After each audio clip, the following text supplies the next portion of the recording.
The war on Christmas may be in hiatus, but the battle for eyeballs for the sports ball day of Christmas Day is definitely now in full swing now that the NFL has fired its opening salvo to take some of the juice from the NBA's traditional holiday special. Essentially, I don't really pay attention to NBA basketball until Christmas Day because it takes that long for them actually to gel as teams. So I usually watch very few games on the lineup, especially with the new Emirates Cup sort of thing that doesn't really seem to make any sense, the tournament in the tournament. However, one star who is definitely always shining bright in the NBA is expressing some of his belief about the Christmas Day traditions belonging to the NBA, one Mr. LeBron James.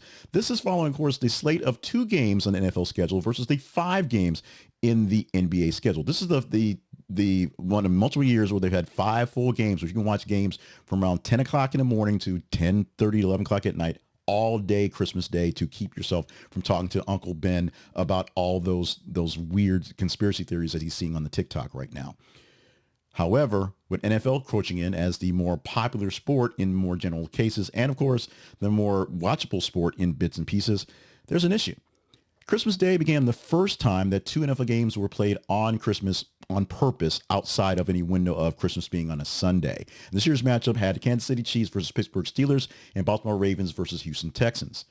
And the matchups were a bit underwhelming. In contrast, the NBA had long-standing tradition of its 5-game marquee. They've been doing games on Christmas since 1947, basically only 2 years when they didn't have any teams playing. So in the matchups to go forward, we already talked about the NFL. They put up forward the Kansas City Chiefs and Pittsburgh Steelers.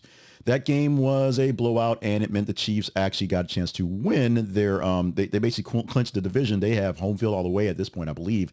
They are the almost undefeated team, and people say the worst almost undefeated team, and a bunch of cheaters. They're the team I'm pulling for this year, so there you go. Baltimore Ravens showed up for the Houston Texans game in Texas. The Texans did not, only scoring 2 points on a safety.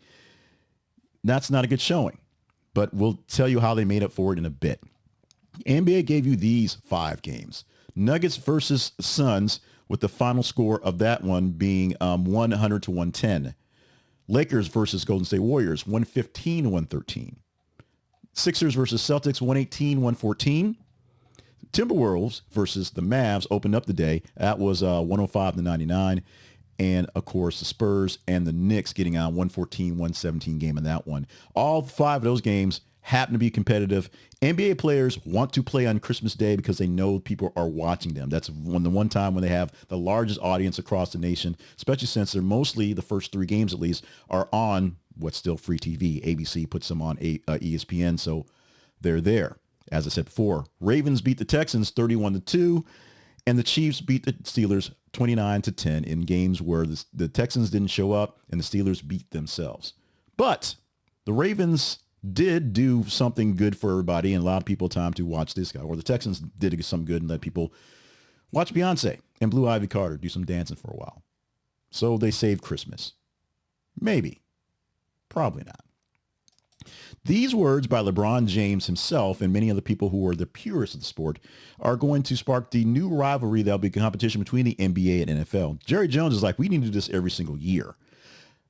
We'll see if that happens based on viewership. The numbers from Netflix are going to be hard to get because Netflix doesn't give out numbers. And the fact that Netflix was able to pull this off with very little technical difficulty is a great showing for their technology, and they're moving into live sports.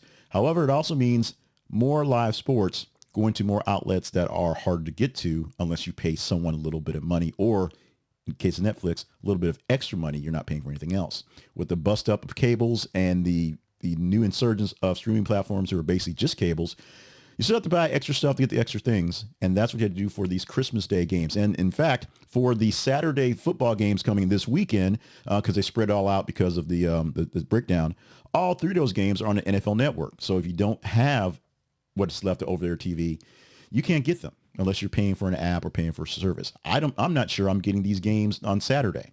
So we'll see what happens when it happens. Despite the fact, this is actually good for business, good for the sports ball business, good for people looking to see games that are accessible, hopefully competitive.